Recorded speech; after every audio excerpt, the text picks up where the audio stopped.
திருச்சிற்றம்பலம். தென்னாடுடைய சிவனே போற்றி, எந்நாட்டவர்க்கும் இறைவா போற்றி. காட்டூர் கடலே, கடம்பூர் மலையே, காணப்பேரூராய், கோட்டூர் கொழுந்தே, அழுந்தூர் அரசே, கொழுநர் கொல்லேரே, பாட்டூர் பலரும் பரவப்படுவாய் பனங்காட்டூரானே, மாட்டூர் அரவா மறவாது உன்னை பாடப்பணியாயே. எல்லாம் உனது பதம், எல்லாம் உனது செயல், எல்லாம் உனதருளே என்றிருந்தால் பொல்லாத மா துயரம் நீங்கும், மறுவும் உனதடிக்கே ஆதரவாய் சொக்கநாதா. சிவனே, அனைவரின் பாதம் தொட்டு அடியேன் பணிவான வணக்கத்தினை தெரியப்படுத்திக் கொள்கின்றேன். அடியார் பெருமக்களே, பெருமானின் திருவருளாலும் குருவருளாலும் 25ஆம் தேதி தொடங்கி இன்றோடு 7வது நாள், பெருமானின் திருக்குறிப்பினாலே நேற்று 6வது நாள் கண்ணப்ப நாயனாரினுடைய அந்த திருவரலாற்றை உங்களோடு சிந்திப்பதற்கு குருவருளும் திருவருளும் பால்வித்திருந்தது. முதல் நாள் பெரிய புராணத்தினுடைய சிறப்பு, அதில் இருக்கின்ற சொல்லாட்சி திறன், தமிழனினுடைய பண்பாடு, வேதத்தை மறுத்து எழுந்த அந்த நூல், இப்படி சில சிறப்புகள் முழுவதுமாக அதிலே ஐயா இது கொஞ்சம் போட்டு சொல்ல முடியாவிட்டாலும் ஆங்காங்கே உங்களுக்கு தொட்டு காட்டுகின்ற அந்த செயலைத்தான் இப்பொழுது செய்து கொண்டிருக்கின்றேன். முழுமையாக பெரிய புராணத்தை நீங்கள் கற்க வேண்டும் என்ற ஒரு ஆர்வத்தை தூண்டுகின்ற செயலாக அடியேனை கருவியாக கொண்டு உங்களுக்கு பயன்படுத்தினார்.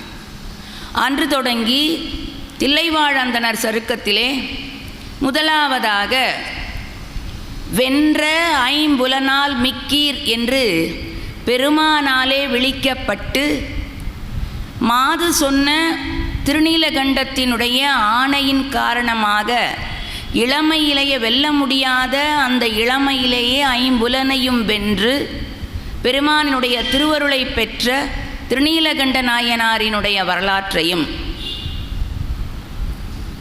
யாதும் ஒன்றும் என் பக்கல் உண்டாயின் அன்னது எம்பிரான் அடியவர்க்கு உடைமை என்று சொல்லி உலகியல் பார்வையிலே பகையாக இருந்து மண்ணு காதல் உன் மனைவியை வேண்டி வந்தேன் என்று பெருமான அடியாராக வந்து கேட்க பொழுது மனைவியையும் கொடுத்து, பட்டினத்தார் சொன்னது போல மாடுண்டு மக்களுண்டு மனை உண்டு என்பதெல்லாம் கேடுண்டு என்று கேட்டுவிட்டோம், இனி ஓடுண்டு நீர் உண்டு உள்ளே ஓத 5 எழுத்து உண்டு என்பதை நமக்கும் எடுத்துக்காட்டிய இயற்பகை நாயனார் வரலாற்றையும், செல்வம் அந்த காலத்து அடியார்களுக்கு அன்னம்பாலிப்பு செய்வது பெரிதல்ல, வறுமை வந்த போதும் தனக்கே உணவில்லாத போதும் அந்த மாரிக்காலத்து இரவினிலே பகலிலே விதைத்த நெல்லை அறுத்து வந்து அடுப்பெரிப்பதற்கு வீட்டினுடைய வரிச்சுவற்றையே அறுத்து பாசப்பறிமுதல் கொஞ்ச நஞ்சம் ஒட்டியிருந்த அந்த பாசத்தையும் களைந்து பெருமானினுடைய அடியாராக வந்திருக்கின்ற பெருமானுக்கு அன்னம் பாலிப்பு செய்து பெருமான் அருளாலே திருவருளை பெற்று அங்கே குபேரன் செல்வம் ஏந்தி இவர் மொழிவழி கேட்கின்ற அந்த இளையான்குடி மாறநாயனாரினுடைய வரலாற்றையும், மெய்ப்பொருள் மெய்த்தவத்தின் சார்பு திருநீறு என்று கொண்டு வாழ்ந்து வந்த மெய்ப்பொருள் நாயனார், முத்தநாதன் என்ற ஒருவன் பொய்யான தவவேடத்தை புனைந்து புத்தகமாக உடைவாளை கொண்டு தான் எண்ணிய அந்த செயலை முற்பட்டு அவருக்கு செய்கின்ற பொழுதும் கூட மெய்ப்பொருளே மெய்த்தவமே வேடம் என்று வாழ்ந்து காட்டி திருநீற்று பாதுகாப்பு உயிப்பீர் என்று தன்னுடைய ஆயத்தாருக்கும் சுற்றத்தாருக்கும் சொல்லி சென்று இறக்கின்ற பொழுதும் பெருமானுடைய திருவருளையே நினைக்க வேண்டும் என்பதை நமக்கு காட்டி சென்ற அந்த மெய்ப்பொருள் நாயனாரினுடைய வரலாற்றையும், பெருமானினுடைய அடியவர்கள் பெருமான் எங்கிருக்கின்றார் என்று கேட்டால் தொண்டர்தம் உள்ளத்திலே இருக்கிறார், அந்த தொண்டர்களை வழிபடாது ஒருவாறு ஒதுங்கி சென்ற சுந்தரமூர்த்தி நாயனாரையே துணிந்து நீ எனக்கு பிறகு ஒதுக்கி வைக்கிறேன் என்று சொல்லி இந்த சுந்தரமூர்த்தி நாயனாரை தோழனாக கொண்ட சிவபெருமானும் எனக்கு பிறகு என்று சொன்ன அத்துணை வலிமை மிக்க விரல்மிண்டர் நாயனாரினுடைய வரலாற்றையும் வந்த செல்வத்தினால் வருகின்ற பயனை அடியார்களுக்கு மாற்றி ஒரு திருமடம் அமைத்து அடியார்களுக்கு அன்னம் பாலிப்பு கந்தை கீழ் கோவணம் என்பவற்றையெல்லாம் கொடுத்து வருகின்ற அமர்நீதி நாயனார் ஒரு அடியாரினுடைய கோவணத்தை தொலைத்த காரணத்தினால் அந்த கோவணத்துக்கு நிகராக தன்னுடைய செல்வம் அனைத்தும் வைத்தாலும் கூட அந்த அன்பு என்கின்ற தட்டுக்கு அருள் தட்டு நேர் நிற்காமல் நிற்க தான் தன் மனைவி தன்னுடைய மகன் 3 பேரும் அந்த தட்டிலே ஏறி நின்று அன்பு என்ற தட்டும் அருள் என்ற தட்டும் நேராக நிற்க வைத்த அமர்நீதி நாயனாருடைய வரலாற்றையும் எல்லாவற்றுக்கும் மேலாக இல்லையே இலைமலிந்த வேல் நம்பி எரிப்பத்தர் சிவபெருமானினுடைய அடியார்களுக்கு அடாதன துன்பம் வந்தபோது அந்த துன்பத்தை களைவதற்காக தன் கையிலே பரசு என்ற ஒரு மழுவினை தாங்கி அந்த காலகட்டத்திலே சிவகாமி ஆண்டாருக்கு ஒரு யானையினால் நேர்ந்த துன்பம் அது பட்டத்து யானையே ஆனாலும் கூட சிவனடியார்களுக்கு துன்பம் செய்த காரணத்தால் அந்த யானையையும் யானை பாகனையும் கொன்று அந்த மன்னனையும் வாழ்வித்த அந்த எரிபத்த நாயனாரினுடைய வரலாற்றையும் ஏனாதிநாதன் மெய்ப்பொருள் நாயனார் போன்றே ஏனாதிநாதன் வாழ்பயிற்சி செய்கின்ற ஆசிரியராக இருக்கின்றவர் தன்னோடு பகைமை கொண்டு பொறாமை கொண்டு வந்த அந்த பகையாக வந்த அதிசூரன் என்பவன் நெற்றியிலே கண்ட திருநீற்றை கண்ட பொழுது ஐயோ இவன் சிவனடியார் அல்லவா இவனோடு எதிர்த்து நிற்பதா என்று தன்னை கருதி கொல்ல வந்த அந்த கருத்தை நிறைவேற்றி கொள்ளட்டும் என்று ஆயுதத்தை கீழே போட்டால் அந்த பழி அவனுக்கு வந்துவிடுமே என்ற காரணத்தால் ஆயுதத்தை ஏந்தி அவர் கையாலே எண்ணியதை முடிவு பெற்ற அவருடைய வரலாற்றையும் பொருள் பற்றி செய்கின்ற பூசனைகள் போல் விளங்க விருப்புற்று செருப்புற்ற சீரடி வாய் கலசம் ஊன் அமுதம் விருப்புற்று வேடனார் சேடறிய மெய் குளிர்ந்து அங்கு அருள் பெற்று நின்றவா தோள் நோக்கம் ஆடாமோ கண்ணப்பனினுடைய அன்பையும் காலத்தியாரினுடைய அன்பையும் இருவர்கள்தாம் அறிவார் என்று சொன்ன பெருமானினுடைய கண்ணுக்கு தன்னுடைய கண்ணையே அப்போ முதல்ல கண் மாற்று சிகிச்சை அங்கே தான் நடந்திருக்கு எல்லாம் பெருமான் தான் ஏடிஎம்லேருந்து கண் மாற்று சிகிச்சையிலேருந்து ரத்தத்திலேருந்து அவர் தான் நம்ம காட்டினது என்று காட்டிய கண்ணப்ப நாயனாரினுடைய வரலாற்றையும் இறைவனுக்கு குங்குலிய தீபம் குங்குமப்பூ என்கின்ற அந்த குங்குலிய தீபத்தை நாள்தோறும் திருக்கோயிலே கொண்டு வந்து கொடுத்து தொண்டாற்றிய குங்குலிய கலையனார் தானும் தன் குடும்பமும் வறுமையிலே வந்த போதும் கூட தன்னுடைய மனைவியாரினுடைய மங்கள நாணை விற்று நெல் பெறுவதற்காக செல்லுகின்ற பொழுது எதிரே அந்த குங்குலிய புகையை கொண்டு வருகின்ற ஒருவனை கண்டு ஐயோ இது இறைவனுக்கு ஆகுமே என்று அந்த தான் கொண்டு வந்த அந்த நெல் வாங்க வந்த அந்த நினைப்பையே மறந்து அதை வாங்கி சேர்த்து பண்டாரத்திலே சேர்த்து இறைவன் அருள் பெற்ற அந்த குங்குலிய கலைய நாயனார் வரலாறு வரை 10 நாயன்மார்களினுடைய வரலாற்றையும் பெருமானினுடைய திருவருளாலும் குருவருளாலும் அடியேனுடைய சிற்றறிவுக்கு பெருமான் ஊட்டிய வகையிலே உங்களோடு பகிர்ந்து கொண்டோம். இன்றைக்கு 7வது நாள். ஐயா அவர்கள் குறிப்பிட்டது போல மானக்கஞ்சார நாயனார், அறிவாட்டாய நாயனார், ஆனாய நாயனார். இப்போ இந்த 3 அதாவது 63 நாயன்மார்களிலும் ஒருவருடைய தொண்டும் அதில் பட்டிமன்றமே வைக்கக்கூடாது. இவர் தொண்டு பெருசா அவர் தொண்டு பெருசா, கண்ணடந்த அப்பனவர் தான் பெருசு இப்போ போடுறாங்க, அது அப்படி போடவே கூடாது.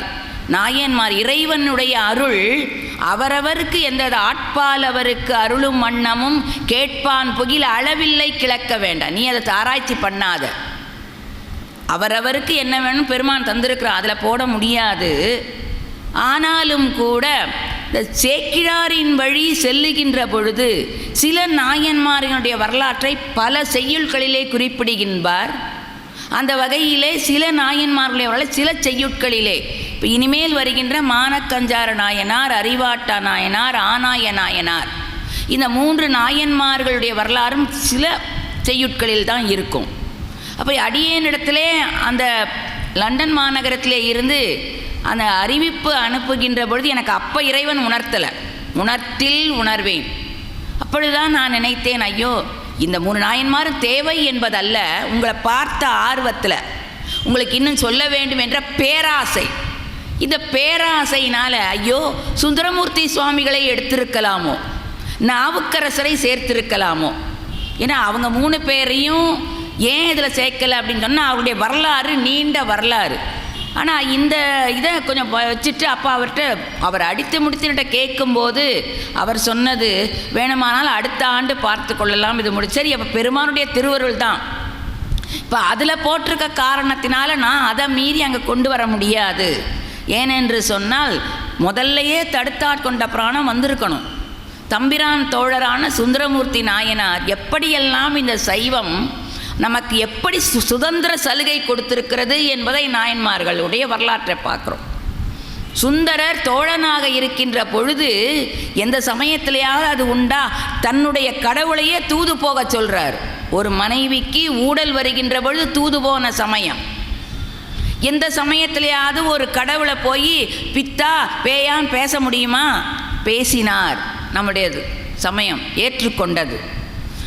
எந்த சமயத்திலேயாவது உன்னை ஒதுக்கி வைக்கிறேன்னு சொல்ல முடியுமா? சொன்னார் விரல்மிண்டர். அவரையும் நாயன்மாராக அத்தனை சலுகைகள் தந்த அற்புதமான சமயம் இந்த சைவ சமயம் என்பதை நாம் இந்த நாயன்மார்களினுடைய வரலாற்றினை காணுகின்ற பொழுது, அப்போ இதன் மூலம் நமக்கு அவர்கள் தருகின்ற படிப்பினை என்ன? இந்த உடல் இருக்கும்போதே பெருமானினுடைய திருவருளை நாம் பெற்றுவிடவேன். யாதும் ஐயுறவு வேண்டா, உங்களுக்கு சந்தேகமே வேண்டாம், நிச்சயமாக. ஆனால் செய்ய வேண்டியது ஒன்றே ஒன்றுதான், அன்பு என்ற ஒன்றை பெருமானிடத்திலே சமர்ப்பணம் செய்து ஏதாவது ஒரு கொள்கை. இன்றைக்கு ஒரு அடியாருக்கு அன்னம்பாலிப்பு செய்வோம், இல்லை இன்றைக்கு கோயிலுக்கு போவோம், ஏதாவது ஒன்று எடுத்து. ஏனென்று சொன்னால் ரொம்ப எளிமையான வழிபாடை கொண்டது நம்முடைய சைவ சமயம். எதுவும் தெரியலையா, ஒரே ஒரு பாட்டு திருமுறை பாடினா போதும். நெஞ்சே இருந்து இருந்து இறந்து கொள் எல்லாம் தரும் கான், உனக்கு வேண்டிய தெய்வம் அற்புத தெய்வம் இதனின் மற்ற உண்டோ. தொண்டருக்கு உள்ளூரும் தொண்டருக்கு, அது என்ன உள்ளூரும் தொண்டருக்குன்னா பெருமானையே நினைந்து நினைந்து உருகுகின்ற அந்த அடியார்களுக்கு எண் திசை கனகமும் பற்பத குவையும் பைம்பொன் மாளிகையும் தருவான் என்று நமக்கு திருமுறைகள் பதிவு செய்கின்றன. இதை ஏன் உங்களுக்கு சொல்கிறேன் அப்படின்னு சொன்னால், இதுக்கு எடுத்துக்காட்டு இருக்கிறதா என்று கேட்டால் இருக்கிறது. ஒரே ஒரு எடுத்துக்காட்டு, அருளாளர்களினுடைய வரிசைகள் நமக்கு தெரியும். ஞானசம்பந்தர், நாவுக்கரசர், சுந்தரர், மணிவாசகர், இந்த 4 பெருமக்கள் போன்றே சாத்திரம் அதாவது இந்த தோத்திரம் என்பது இலக்கியம் என்று சொன்னால் சாத்திரம் என்பது இலக்கணம். இது ரெண்டையும் நீங்கள் ஒப்பிட்டு பார்த்த ரெண்டு கண். இது அன்பு வழிபாடு, அது அறிவு வழிபாடு. எதுக்குங்க அறிவு வேணும் அப்படின்னு சொன்னால், இப்போ என்ன முதல்ல இங்கே உட்கார்ந்து சும்மா யாரோ ஒருவரை கூப்பிட்டு இங்கே உட்காரக்க சொல்ல முடியும். அறிமுகப்படுத்துவதற்கு சைவ சமயத்தில் உள்ளவர்கள் ஏதோ பெரிய பிராணத்தை அப்படி அறிமுகப்படுத்தினாதானே இன்னார்னு உங்களுக்கு தெரியும். அதுக்கப்புறம் நான் பேசுகிறத வச்சு அன்பு கொள்றதுனா என்னை பற்றி முழுமையாக தெரிஞ்சிருக்கணும். முழுமையாக தெரிஞ்சால் அன்பு செலுத்திங்க. இப்போ பேசுகிறத வச்சுட்டு நீங்கள் அன்பு செலுத்திட முடியாது. இல்லை பேச்சில் சொற்பொழிவாக அடுத்ததையாவது ஒரு கோயிலில் ஐயா கூப்பிடுறாங்கன்னா, ஓ வந்தேன் 4 நாள் இந்த அம்மா ஏதோ கொஞ்சம் பேசினாங்க, தெரிஞ்சதுக்கு அப்புறம் தானே என்ன அடுத்த இதுக்கு புக் பண்ண முடியும்.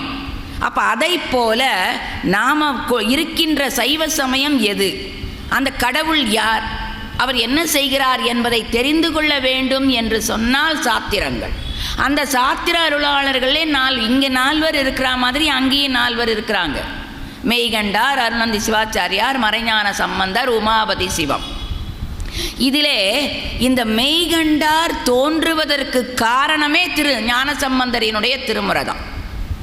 அது என்ன அப்படின்னு சொன்னால், அச்சுத கலப்பாளர் என்பவருக்கு நீண்ட நாட்களாக குழந்தை இல்லை. நான் நேற்றை சொன்ன பொழுது ஒவ்வொருவருக்கும் அந்த காலத்திலே ஒரு குலகுரு இருப்பார். அவர்களினுடைய குலகுருவாக சகல ஆகம பண்டிதர், பாருங்க அது பேர்லே வந்திருக்கு. அவர் ஆகமம், வடமொழி, தென்மொழி எல்லாம் கற்றவர். அவர் தான் பின்னால் அருணந்தி சிவாச்சாரியார் அங்கே இருக்கிறார். அவர் அவர்களுக்கு குருவாக இருக்கிறார். அப்போ அவர் வர்றாரு வந்து எங்களுக்கு குழந்தை இல்லை, நீங்கள் அதற்கு உடனே அவர் இந்த காலம் மாதிரி அந்த பரிகாரம் செய்யி, எனக்கு அவர் குருவாக இருக்கிறதுனால எனக்கு அந்த வஸ்திரம் தான் இந்த வஸ்திரம் தான்லாம் சொல்லலை. இல்லை ஆகமத்தில் அத்தனை ஆகமும் சிறந்தவர், அந்த வேள்வி செய்ய எதுவுமே சொல்லலை. அந்த காலத்திலே என்ன செய்வார்கள், நமக்கு ஏதாவது ஒரு விடை தெரிய வேண்டும் அல்லது இடையூறு வந்திருக்குன்னு சொன்னால் இந்த திருமுறைகளை வைத்து கயிறு சாத்தி பார்க்கின்ற பழக்கம் உண்டு. இப்பவும் உண்டு. எங்களுடைய இல்லத்திலலாம் வழி வழியாக அந்த இல்லத்தில் உண்டு. உங்களுக்கு ஏதாவது ஒரு விடை கிடைக்கலன்னா நீங்கள் அதை போட்டு பார்த்தீங்கன்னா காலையில் வழிபாடு செஞ்சுட்டு அந்த திருமுறை புத்தகத்தை வச்சு பார்த்தீங்க கரெக்டாக அதில் அதுக்கு ஏதாவது ஒரு வரியில் உங்களுக்கு ஆனால் அந்த விடை கிடைக்கும். ஏதோ ஒரு முடிவு எடுக்க முடியாமல் நீங்கள் ஒரு முடிவு, உங்களுடைய மனைவி ஒரு முடிவு, நல்ல ஒரு மாப்பிள்ளை வர்றாரு, ஒருத்தர் வேண்டாம் பாரு வேணாம் அப்படின்னு சொல்லி கேட்டிங்கன்னா அதில் பதில் இருக்கும். இன்றைக்கு நீங்கள் வேணால் அதை தனியாக டெஸ்ட் பண்ணி பார்க்கலாம். நான் சொல்கிறத வச்சு டெஸ்ட் பண்ணி பார்க்காதீங்க, திருமுறையை டெஸ்ட் பண்ணி பாருங்கள். ஏன் சொல்கிறேன்னா, அந்த அச்சுத கலப்பாளருக்கு இந்த சகலாகம பண்டிதர் என்ன செய்கிறார், ஞான சம்பந்தரினுடைய அந்த திருமுறையிலே கயிறு சாத்தி பார்க்கிறார். பார்க்கின்ற பொழுது அதில் ஒரு பதிகம் வருகிறது, வெண்காடு, திருவெண்காடு பதிகம். கண்காட்டும் நுதலானும் கரை காட்டு என்று தொடங்கும் அந்த பதிகம். அந்த பதிகத்தில் பார்த்தீங்கன்னா 2வது பாடலிலே அதில் வருதும், பிள்ளையினோடு பேயடையா பிரிவெய்தும் பிள்ளையினோடு ஆயினவே ஒன்றும் ஐயுற வேண்டா. உங்களுக்கு பிள்ளை கிடைக்கும், நீங்கள் சந்தேகமே படாதீங்கன்னு இந்த 2வது பாடல்ல உடனே என்ன செய்கிறார், அவர் திருவெண்காட்டுக்கு இவர் 2 பேரையும் போய் அங்கே முக்குள நீர் இருக்குது, 3 நீர் தலம் தீர்த்தம், சூரிய தீர்த்தம், சந்திர தீர்த்தம், அக்கினி தீர்த்தம், 3 தீர்த்தம் இருக்கிறது. அங்கே ஒரு 48 நாள் ஒரு மண்டலம் அங்கே அமர்ந்து அந்த குளத்திலே மூழ்கி பெருமானை வழிபடுங்கள், உங்களுக்கு கிடைக்கும்னு சொல்கிறார். இந்த அச்சுத கலப்பாளரும் அவருடைய மனைவியாரும் அந்த திருவெண்காடு என்ற தலத்திலே வந்து 3 குளத்திலே மூழ்கி பெருமானை வழிபடுகிறார்.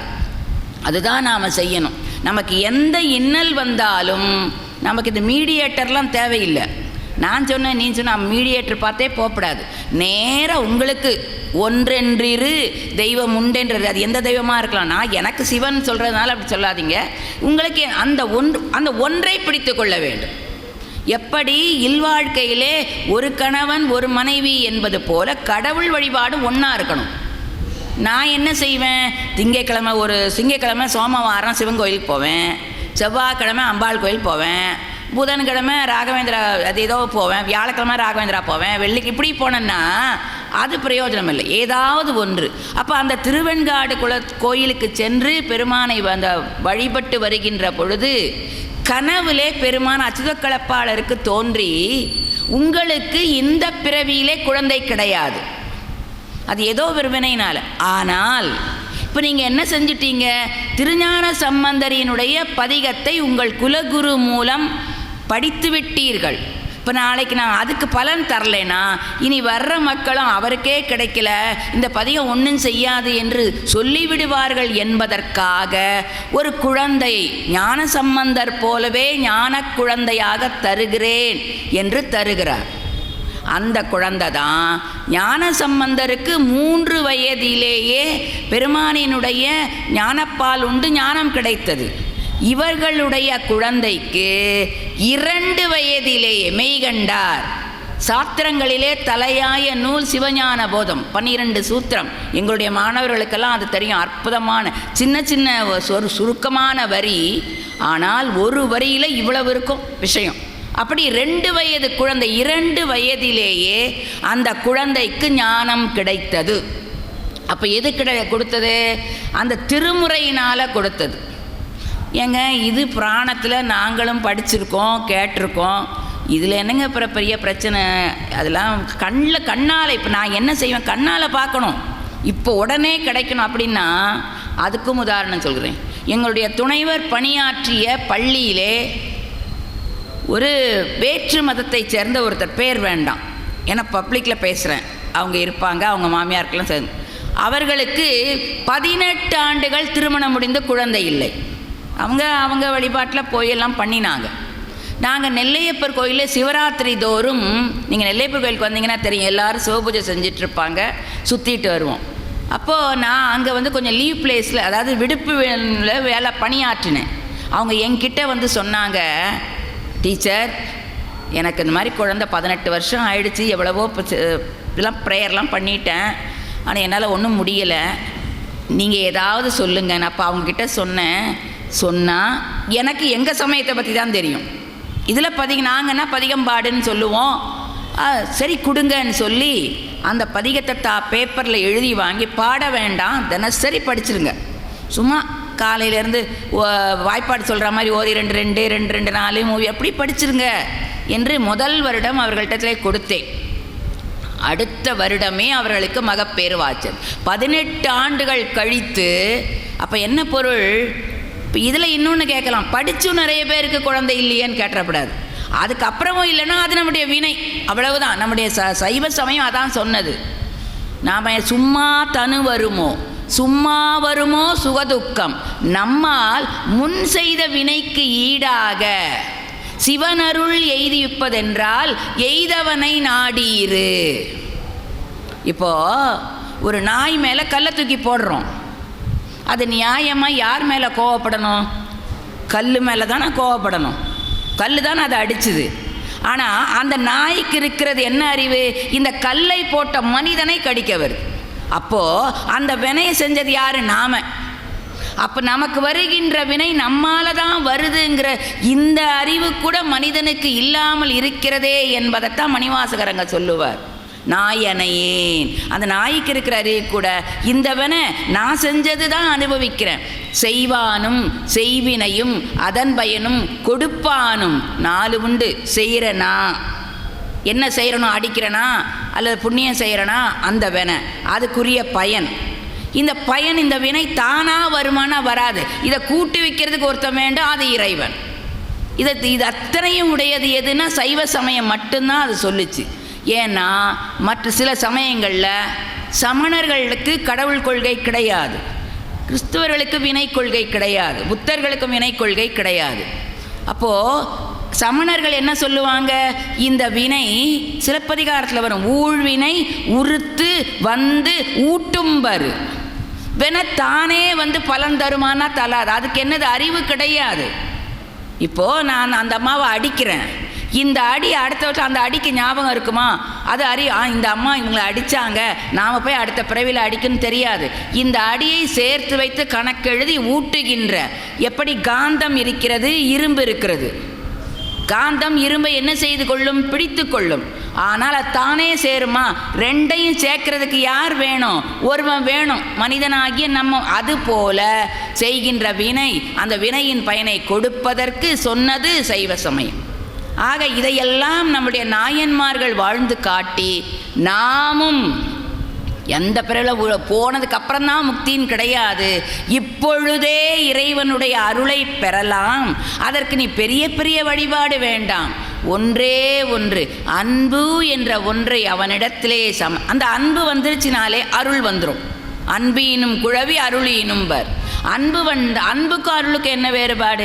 நம்மை சார்ந்தவர்களிடத்தில் இருக்கிற அன்பு பிரத்யார் குழந்தையிலும் இருக்கணும். இப்போது எங்கள் வீட்டில் என் பேரன் தூங்கலை, அழுதுட்டுருக்கான்னு வைங்க, ஏண்டி குழந்தை அழுது, அதை கொஞ்சம் அமத்து அப்படின்னு சொல்லுவேன். பக்கத்து வீட்டில் குழந்தை அழுதுச்சுன்னா என்ன சொல்லுவேன்? ஏன் இந்த சனியை கத்திக்கிட்டே கிடக்குது, தூக்கம் வராதா? அதுவும் குழந்தை தானே. அந்த எண்ணம் நம்ம வீட்டுக்கு, அதுதான் தன்னை போல் பிறரையும் நேசி, எல்லாரும் இன்புற்றிருக்க நினைப்பதுவே அல்லாமல் வேறொன்று அறியேன் பராபரன். எல்லாருக்கும் நமக்கு அடிக்கிற வலி, நமக்கு இருக்கிற இன்பத்துன்மோ அவங்களுக்கு அது எந்த உயிரானாலும் சரி. சைவ மதத்தான் சொல்லிச்சு. எல்லா 6 அறிவுள்ள மக்களை மட்டும் சொல்லலை, எல்லா உயிர்களையும். வாழ்க அந்தனர் வானவர் ஆனினம் வீழ்க தன்புணல் வேந்தனும் ஓங்குக ஆழ்க தீயதெல்லாம் மரண் நாமமே சூழ்க வையமும் துயர் தீர்க. உலகத்தில் இருக்க எல்லாரும் துன்பம் இல்லாமல், அது ஆடாக இருந்தாலும் சரி, மாடாக இருந்தாலும் சரி, பாம்பார், எல்லா உயிர்களுக்குள்ளும் இறைவன் இருக்கிறான். அதை காட்டியது தான் இந்த நாயன்மார்களுடைய வரலாறு. அதை நாம் கொஞ்சமாக அடியேன் மூலம் சிந்தித்தோம் என்ற அளவிலே சொல்லி இன்றைக்கு மான கஞ்சார நாயனாரினுடைய வரலாறு. அது என்ன மான கஞ்சார், அவருடைய இயற்பெயர் தெரியல. சேக்கிழார் என்னைக்குமே நான் சொன்னேன், கற்பனையாக கூட இப்போ அவர் ஏதோ ஒரு பேரை சொல்லியிருந்தா நமக்கு தெரிஞ்சிருக்க போகிறதில்ல. சரியாக தெரிஞ்சு ஆதாரம் இருந்தால் தான் எழுதுவார். இல்லையா அந்த ஊர் பேராலே சில சமயங்களில் அந்த நாயன்மார்களுடைய இயற்பெயர் மறைந்து அவருடைய ஊர் பெயரே வந்துடும். இப்போ புனிதவதி என்பவருக்கு புனிதவதி அம்மையார் என்கின்ற பெயர் காரைக்கால் அம்மையாராக மாறியது. அதே மாதிரி தான் பட்டினத்தாருக்கு மாறியது. ஆனால் இவருக்கு என்ன இயற்பெயர்னே தெரியல. அப்போ ஏன் எப்படி இந்த பெயர் வச்சார் என்று சொன்னால், கஞ்சாறு என்கின்ற ஊரிலே வாழ்ந்த ஒரு அடியவர். அதனால் அந்த ஊரினுடைய பெயரை சாத்தி இந்த நாயனாருக்கு வழங்குகின்றார் என்பதை அது முதலிலே சொல்லி, இவரும் எப்படிப்பட்டவர், திருநீற்று பூசிய எல்லாரும் அதான் முதல்ல என்ன வரும், பெருமானை விட பெருமான அடியவர்களிடத்திலே அன்பு கொண்டவர். ஏன்னா பெருமான் ஓடி வர்றது யாரிடத்துல, அடியவரிடத்துல தான். சிவா இந்த கஞ்சாறு என்கின்ற சோழ நாட்டிலே இந்த கஞ்சாறு என்ற ஊரிலே அவதரித்தவர். அவர் அதில் அங்கே போடுகின்ற பொழுது அவர் அடியார்களுக்கு தொண்டு செய்வாராம்.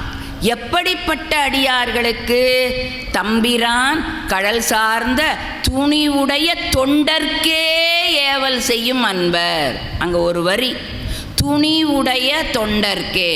சிவபெருமானுக்கு அடியவராக இருக்கலாம், ஆனால் அந்த துணிவு என்னது, உறுதி மாறாமல் இருக்கணும். இப்போ நான் சிவலிங்கம் வச்சு பூஜை பண்ணுறேன்னு வச்சுக்கோங்க,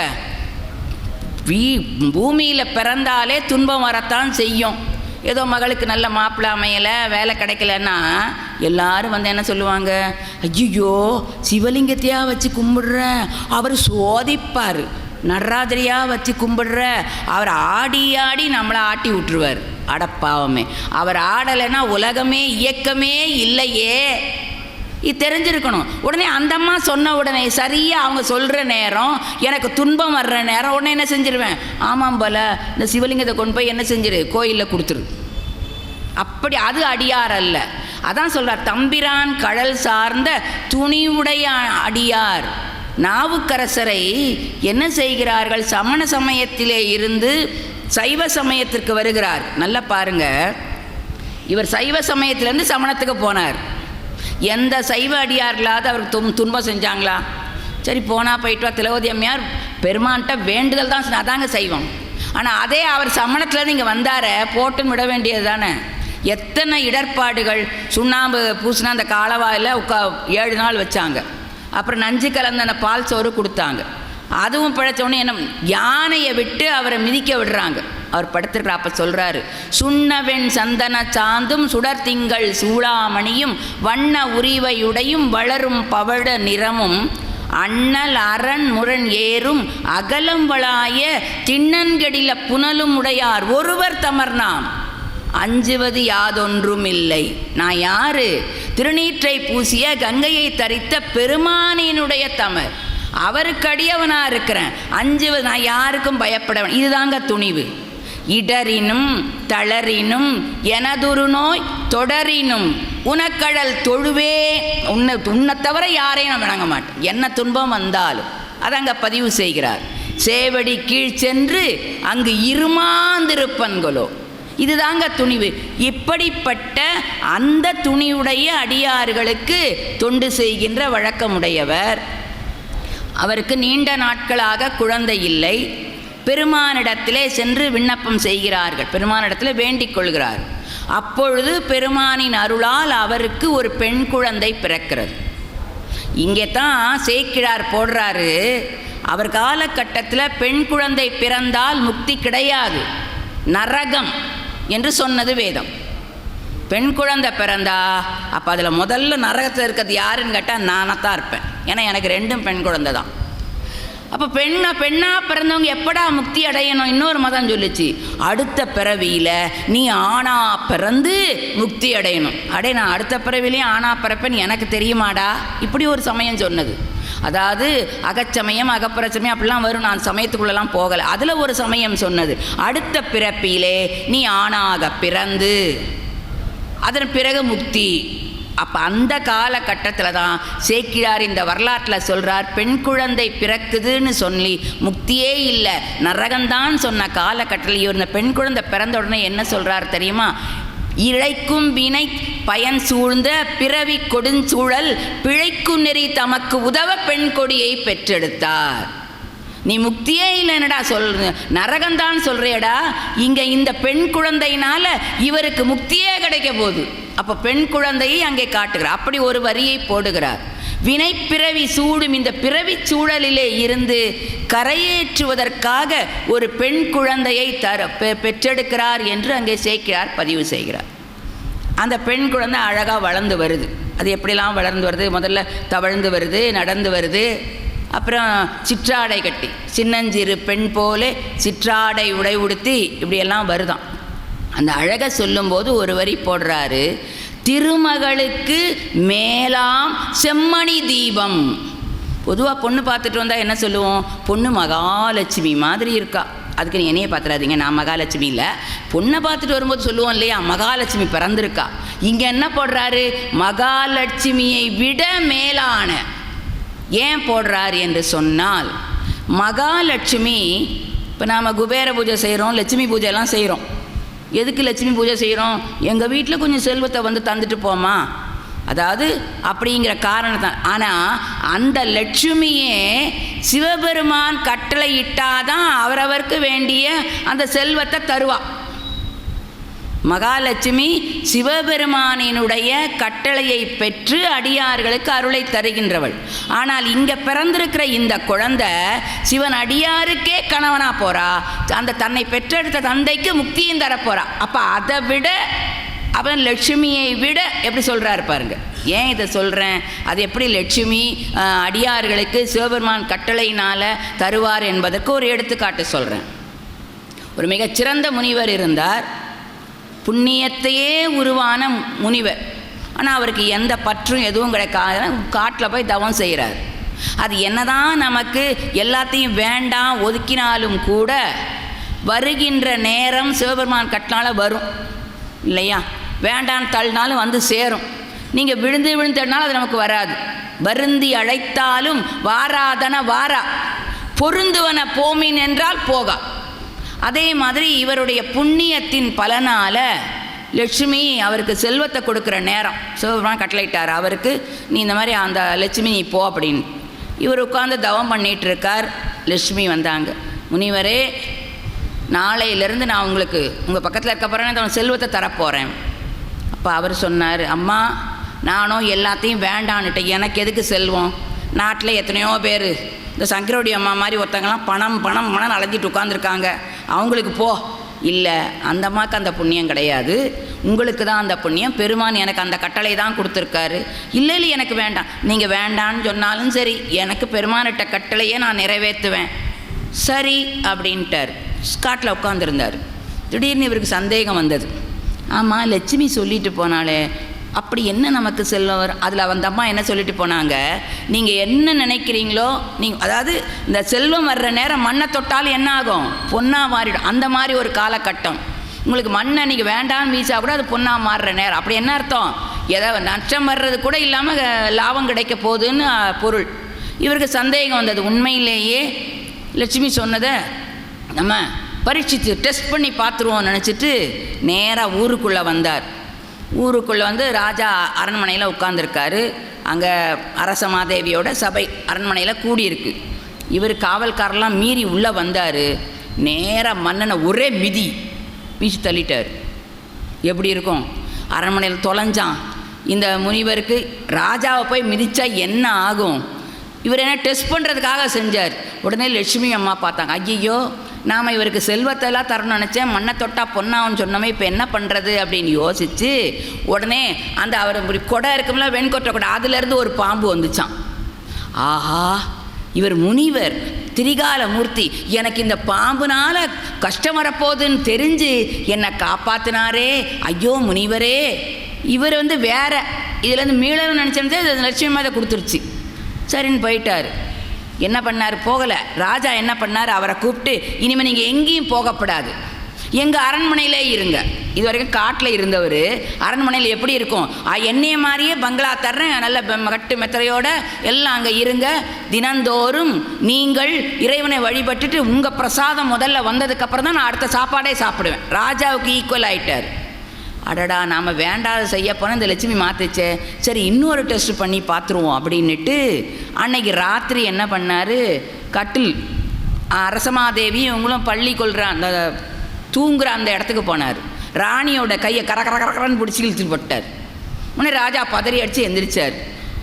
என்ன இந்த ஆள் இப்படி செய்கிறாரு அப்படின்னு பார்க்கும்போது அந்த கட்டில் கால் சடசடன்னு ஒடிஞ்சிடுச்சு. ஆஹா குருவே, இனி நீங்கள் எங்களுக்கு நீங்கள் தான் குலகுரு, உங்கள் சொல்ல தவிர நான் எதுவும் கேட்க மாட்டேன். இப்போ இவர் பார்த்தார், லட்சுமியை 2 தடவை சோதிச்சாச்சா, சரி அப்போது உண்மையிலேயே செல்வம் நமக்கு வர்றதான்னு சொல்லிட்டு அங்கே குலகுருவாக இருந்து என் சொல்லுப்படி அதை கொண்டா இதை கொண்டா பெரிய ராஜ கம்பீரத்தோட பல பல மாதங்கள் உருண்டோடிடுச்சு. நல்ல செல்வ வளத்தோட முனிவரெல்லாம் போயிடுத்து, நல்ல பட்டாடை நகை பொண்ணோட நல்லா இருக்கார். கொஞ்சம் காலம் கழிந்தது, அதாவது செல்வம் நமக்கு வர வேண்டிய காலம் முடிந்தது. லட்சுமி அம்மா வந்தாங்க. இந்த பார்ப்பா, உனக்கு பெருமான் எனக்கு கொடுக்க சொன்ன காலம் முடிஞ்சிடுச்சு, இனி நீ மறுபடியும் என்ன செய்ய வேண்டும், பழைய நிலைக்கு தான் போகணும், பார்த்துக்கோ. அவர் சொன்னார், ஹே அப்போ தான் நான் நம்பலை, இப்போ நீ என்னை ஒன்றும் செய்ய முடியாது, பற்றியா நான் ராஜாவுக்கு நிகராக இவ்வளோ பெரிய மாளிகை, லட்சுமியாவது ஒன்றாது, அதெல்லாம் ஒன்றுங்க. அப்போது முனிவராக இருந்தப்போ நல்ல புத்தி இருந்தது. இந்த பணம் நம்மளை அப்படி மாற்றிடும், என்னை ஒன்றும் செய்ய முடியாது, ராஜா நான் சொன்னதான் கேட்பாரு, நீ இப்போது அப்படி இல்லை, நல்லா பார்த்து நடந்துக்கோங்க, ஆபத்து வர இருக்கிறது பார்த்துக்கோங்கன்னு சொன்னால் கேட்கல.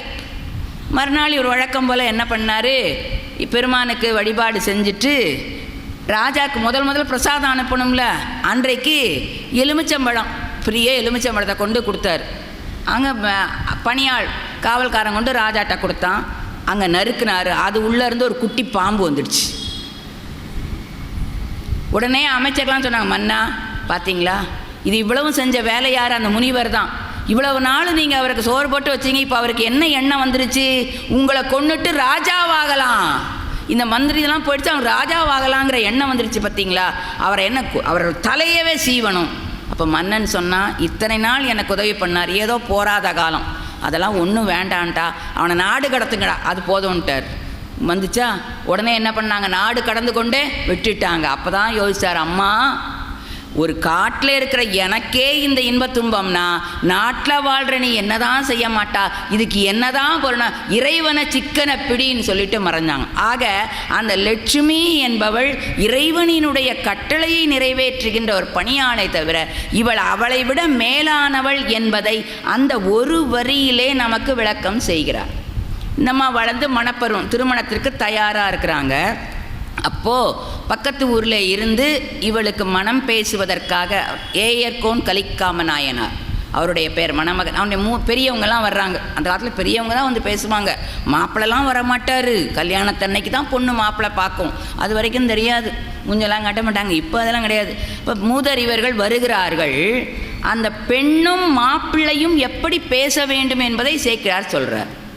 இப்போ நான் என் பொண்ணுக்கு மாப்பிள்ளை பார்க்கணுன்னா எப்படி பார்ப்பேன், என் பொண்ணு டிசிஎஸில் வேலை பார்க்குறான், 3 லட்சம் வாங்குகிறான். உங்கள் பையன், என் பையன் விப்ரோவில் தான் வேலை பார்க்குறான், 2 லட்சம், அது 1 லட்சம் கம்மி கொடுக்க முடியாது. அதே டிசிஎஸில் வேலை பார்க்குற 3 லட்சம். அப்போ அங்கே என்ன பேசுது, பணமும் பேசுது இல்லையா. என் பொண்ணு ஐஸ்வர்யா ராய் மாதிரி இருக்கா, உங்கள் பையன் இருப்பானா, கலராக கேட்குறா, இவளும் கலர் அவனும் கலர், அப்படி நல்லா ஆஜானுபாகுவார். அப்போ ஒன்று உடல் சம்பந்தம் அல்லது பண சம்பந்தம். ஆனால் இங்கே என்ன போடுறாரு, குலம் பேசி குணம் பேசி. அது என்ன குலம் குணம், குலம் வழி வழியாக தாய் தந்தை தாத்தா எல்லாரும் அவங்க சிவனடியாராக இருந்தால் இவர்களும் சிவனடியாராக இருக்கணும். இன்றைக்கி அதை மாறின காரணத்தை இப்போ நம்ம தாத்தா அந்த இப்போ ராமநாத பிள்ளையோ இன்று ஏன் சொல்கிறோன்னா, நிறைய பேர் மிகப்பெரிய அருளாளர் அறிஞர்களுடைய நூல் எழுதினவங்க மகன்லாம் வேறு மதம் போயிட்டாங்க. அந்த தாத்தாவும் அதே தான் அம்மா அப்பா அப்படி வழி வழியாக வந்தால் நம்ம சமயத்தில் ஈடுபட்டிருப்பாங்க. அம்மா மாறிட்டுன்னு வைங்க, அல்ல அப்பா மாறிட்டு பரவாயில்ல, எங்களுக்கு பிடிச்சி போச்சு, மனம் பிடிச்சி போச்சு, கல்யாணம் செஞ்சுக்கிட்டோம், செஞ்சால் என்ன ஆகும். இதை எங்கே போடுறாருன்னா, ஞான சம்பந்தரினுடைய அவதாரத்தை சொல்ல வருகின்ற பொழுது, ஏன் இதுக்கு எடுத்துக்காட்டுன்னு சொல்கிறேன், சேக்கிழார்லேருந்தே சொல்கிறேன்.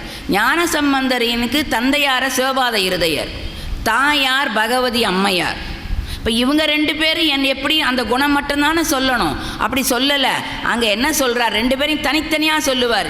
சிவபாத இருதயரே தனித்தனியாக குணம், பகவதி அம்மையார் அருந்ததி மிக்க கற்பின் மிக்கால்னு சொல்லிட்டு, மரபிரண்டும் சைவ வழி வந்த கேண்மையராய் அரவணிந்த சடைமுடியார் அடியலால் அறியாது பரவு திருநீற்று அன்பு பாலிக்கும் தன்மை. இவங்க மட்டும் இல்லை, வழி வழியாக தந்தையார் தாத்தா எல்லாமே செய்வோம். ஏன் இதை சொல்கிறார் அப்படின்னு சொன்னால், திருப்பாச்சிலாச்சிராமம் என்ற ஊரிலே கொல்லிமழவன் என்ற ஒருவன் வாழ்ந்து வருகிறான். அவனுடைய மகளுக்கு ஒரு முடக்குவாதம், இந்த முயலகன் நோயின்னு சொல்லுவாங்க, இந்த காக்கா வலி மாதிரி திடீர்னு மயக்கம் அடித்து விழுந்துருவா, எழுப்பவே முடியாது. அப்படிப்பட்ட ஒரு நோய். எத்தனையோ மருத்துவர்களை கூப்பிட்டு பார்க்குறான், தீர்க்க முடியலை. அப்போ கடைசியில் என்ன செய்கிறான், சிவபெருமான் கோயிலில் கொண்டாந்து விட்டுட்டான்.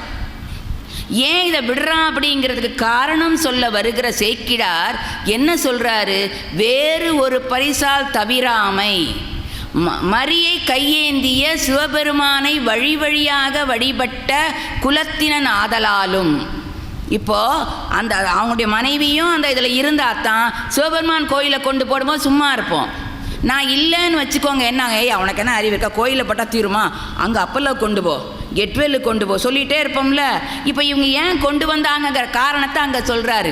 மரபிரண்டும் வழி வழியாக மரியேந்திய கையார்தம் குலத்தினருக்கு அன்பர் ஆனதுனால பரிவு தீர புறங்கள் செற்ற சேவகனார் கோயில் கொண்டு திருமுன்பு விட்டான். அவன் அங்கே திருமுன்பு விட்ட காரணத்தினால ஞானசம்பந்தர் வருகிறார், பதிகம் பாடி அந்த நோயை நீக்குகிறார். பெருமானே அந்த திருவருளை. அப்போது நாம் சொல்ல வேண்டிய இறைவனிடத்தில் விண்ணப்பம் சொன்னோம், இறைவனிடத்தில் வேண்டுதல் வச்சா அவனே நமக்குரிய துன்பத்தை அவன் மராட்டான், அவன் மூலமாக உள்ள அடியார் மூலமாக தீர்த்து விடுவான். அதனால தான் வழி வழியாக மரபு 2. இன்னொரு எடுத்துக்காட்டுன்னு சொல்கிறேன், அதே சேக்கிழாரில். இப்போ இந்த மனம் பேச வந்திருக்கிறார் அல்லவா ஏயர்கோன் கலிக்காம நாயனார், அவருடைய வரலாறு பின்னால் வரும். இவர் சுந்தரமூர்த்தி சுவாமிகளை சிவபெருமான் தூதாக அனுப்பினாருங்கிற காரணத்தினால், அடே ஒரு கடவுளையே தூதாக அனுப்பினானா, இவன்லாம் ஒரு தொண்டனா என்று அவர் மேலே, அந்த அடியார் மேலே, சுந்தரமூர்த்தி சுவாமிகள் மேலே கோபம் கொள்கிறார். உடனே ஏயர்கோன் கலிக்காம நாயனாருக்கு வயிற்று வலி வருகிறது. அப்போது அங்கே தொண்டரன் சுந்தரமூர்த்தி சுவாமிகள், ஐயோ நம்ம மேலே கோபம் கொள்ளும்படியாக நமக்கு ஒரு இக்கட்டை நேர்த்திட்டோம் தான் அடியார். நாமலாம் என்ன செய்வோம், எனக்கு அவர் ஃப்ரெண்டுடா, நான் அப்படி தானே சொல்லுவேன், எனக்குரிய ஃப்ரெண்டை ஒருத்தர் அனுப்பிட்டாரு, இந்த ஐயா கேட்குறாங்க, என்னம்மா அவரை போய் நீ அனுப்பலாமா, அவர் எவ்வளோ பெரிய ஐஏஎஸ், உங்களுக்கு ஐஏஎஸ், எனக்கு அவர் சாதாரண ஃப்ரெண்டு ஏன்பா அப்படின்னு சொல்லுவோம்ல. அப்படி சொல்லலை, நம்ம துன்பப்படுத்திட்டோமே என்று இவர் மனம் வருந்த உடனே பெருமான் பார்க்குறாரு, என்ன சொல்கிறார், ஏயர்கோன்ட்ட போய் சொல்கிறாரு, அப்பா உன்னுடைய வயிற்று வலி சுந்தரன் வந்தா தீரும். ஏன் இதை காட்டுறாரு, ஒருவருக்கொருவர் பகை கொள்ளக்கூடாது, இருவரும் எனக்கு அடியார்கள், நீ ஒரு வகையிலே எனக்கு அன்பு, அவர் ஒரு வகையில் என்பதை காட்டுவதற்காக அவன் வந்தால் தான் தீரும். அப்போ உடனே இவர் ஏயர்கோன் கலிக்காம நாயர் சொல்கிறாரு, பெருமானே கொற்றத்திரள் எந்தை தந்தை தந்தை தன் திருக்கூட்டமெல்லாம் தெற்றச்சடையாய் நினது அடியே திகழ். நான் மட்டும் இல்லைப்பா, வழி வழியாக உங்களுக்கு என் தாத்தாக்கு தாத்தாலாம் உங்களை வணங்குறோம். அப்படிப்பட்ட நீ என்னோட வயிற்று வலியை தீக்காம எங்கிருந்தோ வந்த தொண்டனோ என் வயிற்று வலியை தீக்கணும், அது தேண்டான்னு சொல்லி உடைவாளை எடுத்து தன்னை குத்தி கொள்கிறார். அப்போ போடும்போது என்ன சொல்வார், வழி வழியாக வருகின்ற சிவனடியார் கூட்டம். இதைத்தான் அங்கே பேசுகிறார் குலம் பார்த்து. ஏயர்கோன் கலிக்காம நாயனார் அந்த மாப்பிள்ளை இவரை போல சேனாபதி வேலை பார்க்கல, இந்த வேலை என்று சொல்லவில்லை, இவரும் வேலை தான், அதை பார்க்கல, வழி வழியாக சிவபெருமானுக்கு அடியார். உடனே சரி மனம் பெயர்த்து சம்மதம் தெரிவிக்கிறார். இவர்களும் சம்மதத்தை தெரிஞ்சு அவர்கிட்ட போய் சொல்கிறாங்க. மங்கள நாள் குறிச்சாச்சு. மங்கள நாள் அன்னைக்கு, திருமண நாள் அன்னைக்கு இந்த ஊரையே பெரிய பணக்காரில் ஊரெல்லாம் அலங்காரம் பண்ணுறாங்க, தோரணெல்லாம் கட்டி வச்சுருக்காங்க. வதுவை நாள், தமிழிலே திருமணம் என்பதை வதுவை என்று குறிப்பிடுவார்கள், ஐயாவுக்கு தெரியும். அந்த வதுவை நாள் எல்லாம் அலங்கரித்து இதாக்காங்க. மாப்பிள்ளை அப்புறம் அழகாக அமர்ந்து அந்த குதிரையில் அந்த ஊர் பக்கம் வர்றார். அப்போது பெருமான் நம்ம ஆள் தான் தெரியுமே, சரியான நேரத்தில் தானே போவார். அவர் என்ன செய்கிறாரு, இவருடைய உள்ளத்திலே இருக்கின்ற அடியவரினுடைய அன்பினை உலகுக்கு எடுத்துக்காட்ட, இதுவரை உள்ளெழுந்த அன்பினால் இதுவரைக்கும் உள்ளிருந்து ஆட்படுத்திய பெருமான் தான் வெளியில் வந்து அதை காட்டுறார். அங்கே என்ன செய்கிறார்? வெளியில் அவர் எப்படி வர்றாராம்? நான் சொன்ன ஒவ்வொரு அடியார்களுக்கும் திருநீலகண்ட நாயனாருக்கு திருவோடி ஏந்தி வந்தார், இயற்பகை நாயனாருக்கு தூர்த்த வேடம் மைனர் மாதிரி வந்தார், அமர்நீதி நாயனாருக்கு சோமாஸ்கந்தரோட காட்சி கொடுத்தார் மகன் இருக்கிறதுனால. இப்போ இவருக்கு எப்படி வர்றாராம்? மாவிரத வேடம், காபாலி வேடம், நெற்றியில் நல்ல நல்ல திருநீர், திருமுண்டம் தீண்ட மாட்டாதவரை கண்டால் அம்ம நாம் அஞ்சுமாறு. நெத்தியில் திருமுண்டம்னா 3 கோடு இப்படி பூசுகிறேன். இப்படி பூசாதவங்களை பார்த்தா நான் யமனுக்கும் அஞ்ச மாட்டேன், மன்னரோடு உறவும் அஞ்ச மாட்டேன், பிணியெல்லாம் வரினும் அஞ்ச மாட்டேன். ஆனால் திருமுண்டம் தீண்ட மாட்டாதவரை கண்டால் அம்மனா அஞ்சுமாறு மாணிக்கவாசகர் சொல்கிறாரு. மாணிக்கவாசகருடைய திருவாசகத்தை 2000 3000 படிப்போம். ஆனால் அவர் சொன்னதை திருநீரை பூசுவோமானா பூச மாட்டோம், அவ்வளவுதான். சொல்லிய பாட்டின் பொருள் உணர்ந்து சொல்லியிருந்தால எங்களுக்கு திருவாசகம் தெரியும். நாங்கள் தான் கிடைங்க காலையில் நமச்சிவாய வாழ்க அச்சோவே முடிச்சிருவோம். சாப்பாடு என்ன? அதுலேயும் கூட இன்றைக்கி திருவாசகத்துக்கு நான் எப்படி போயிட்டுருக்கேங்கிறத அதையும் சொல்லிடுறேன். நான் என்னையே தானே சொல்ல முடியும், அடுத்தவங்கள சொல்ல முடியாது. ஒரு சமயம் 3 இடத்துல திருவாசகம் நடந்ததுங்க. பேரெல்லாம் வேண்டாம், யாரோ ஒருத்தர் XYZ 3 நடந்தது. நான் பேருந்தில் படியேன் பயணித்து கொண்டிருக்கிறேன். அப்போ 2 பேர் ஏறுறாங்க. ஒருத்தரை பார்த்து கேட்குறாங்க, எடி எங்கே போகிற? திருவாசகம். யார் நடத்துகிற திருவாசகத்துக்கு போகிற? இந்த மாதிரி எக்ஸ் நடத்துகிற திருவாசகம். அங்கே போகாத, அங்கே வெறும் சாம்பார் சாதமும் தயிர் சாதம் தான் தருவாங்க. அவர் நடத்துகிறார் பற்றியா திருவாசகம், அங்கே சரவணபவாவுக்கு டோக்கன் கொடுத்துருவாங்க. அப்போ பார்த்தீங்களா? அப்போ என்னோடய திருவாசகம் நான் எங்கே போயிருக்கேன்? சரவணபவாவில் அத்தனை இப்படி தான் நான் போயிட்டுருக்கேன். அப்புறம் எனக்கு வருமா திருமுண்டம்? தெரியாது. திருவாசகத்தை இப்படி தான் போயிட்டுருக்கு. என்ன செய்கிறது? பெருமான் திருள் என்றைக்கும் மீண்டும் மாணிக்க வாசகர் வந்து என்னை கரையேற்றினாதான் உண்டு, இல்லைன்னா முடியாது. இந்த ஆன்மா இப்படி தான் திருத்தி வந்தேன் சிந்தை இடங்கொள் கைலாயா அடித்து அக்கார முன்தீற்றிய அற்புதம் அறியே நேம்பார் மணிவாசகர். அந்த அளவில் இந்த பெருமான் என்ன செய்கிறார்? நெத்தியில் திருநீர், நல்ல பூநூல். இந்த காபாலிகள்லாம் என்ன பூசணும்? இந்த பூநூல் நூலால் இருக்காது, முடியினால் மயிரினால் சவம் தாங்கு மேனியராய் திருநீற்று அன்பு மாவிரத பூண்டார் என்று திருநாவுக்கரசர் பதிவு செய்கிறார். அப்படி அப்புறம் எல்லாம் அணிஞ்சு கோவணம். இந்த கோவணம் என்ன என்பதை மாணிக்கவாசகர் மறை 4 கோவணமாய் துண்ணுகலை மறை 4 வான் சரடா தன்னையே கோவணமாக சாத்தினன்கான். பெருமானுக்கு கோவணம் வேதம் தான். அந்த வேதத்தையே கோவணமாக கட்டிட்டு அவர் வர்றாராம். அந்த வருகின்ற பொழுது ஒரு வரி போடுறார். அவருடைய திருவடி எழுது அரிய திருவடி, நம்மால் எழுத முடியாது. கை புனைந்து இயற்றா ஓவியம் என்று சொல்வார்கள், அது மாதிரி எழுத அறிய முடியாத ஒரு திருவடி என்று அங்கே குறிப்பிடுகிறார். ஏன் அதை சொல்கிறார் அப்படின்னு சொன்னால், யாராலும் எழுத முடியுமா? கோவணம் முடுத்தவாறும் கோளரவு அசைத்தவாறும் தீவன சாம்பல் திருநீரு திருவுரு இருந்தவாறும் பூவன சிலையினாரை புரிசை கிளையினாரை ஏவன சிலையினாரை யாரே எழுதவல்லார். பெருமானை யாராலும் பார்க்க முடியாதுங்க, பெருமானை யாராலும் பார்க்க முடியாது. அப்போது நீங்கள் ஒரு கேள்வி கேட்கலாம், ஞானசம்பந்தர் பாடினதாக பார்த்துருக்காரு எங்கே? இங்கே மானக்கஞ்சார நாயனாருடைய வீட்டுக்கு வர்றார். அங்கே வீடெல்லாம் நல்லா அலங்கரித்து தோரணெல்லாம் கட்டி வச்சுருக்கா. பெருமான் வந்து அடியாராக வந்து அவர் கேட்குறாராம், என்னப்பா இங்கே ஏதோ மங்கள நிகழ்ச்சி நடக்க போகுது போல இருக்க, தோரணெல்லாம் கட்டி வச்சிருக்கியே அப்படின்னு கேட்குறாராம். அவருக்கா தெரியாது. அதான் உணர்வினால் உணர்த்த ஒன்னா ஒருவன் எல்லாம் தெரிஞ்சதை தெரியாத மாதிரி ஏன்னா அடியாராக வந்திருக்கார்ல, அவர் உள்ள வந்து நான் செய்த தவம் நீங்கள் வரப்பெற்றது, இங்கு என்னுடைய மகளுக்கு திருமணம் நடக்க இருக்கிறது, அதற்கான மங்கள நிகழ்ச்சிகள் நடந்து கொண்டிருக்கிறது அப்படின்னு அவர் என்ன பண்ணார்? அவர் விழுந்து வணங்கினார். நான் அந்த அதான் செஞ்சுருப்பேன். அதோடு இல்லாமல் உள்ளே இருந்த மங்கள பெண் தன்னுடைய மகள் அலங்காரம் பண்ணியிருக்காளா, அடியவருடைய ஆசீர்வாதம் இது இன்றைக்கு நடக்கிறதான்னு யோசிச்சு பாருங்க.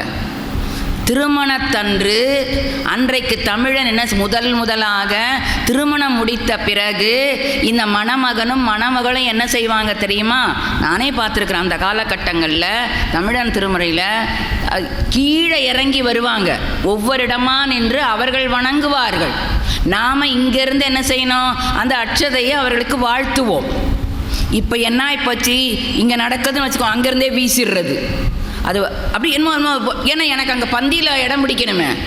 இதை நம்ம இப்போ கொஞ்சம் திருமுறைப்படி திருமணம் முடிக்கிற போது நாங்கள் முதல்ல சொல்லிடுவோம், யாரும் கொடுக்க மாட்டோம், அவங்க வரும்போது தான் கொடுப்போம். அவங்களே வந்து, ஏன்னா இங்கே இருக்கிறவர்கள் நமக்கு அம்மையப்பர், அங்கே வாழ்த்து இங்கே இருக்கிற வரைக்கும் அவங்க பெரியவங்க, கீழே இறங்கி வாழ்த்து பெற வருவோம்.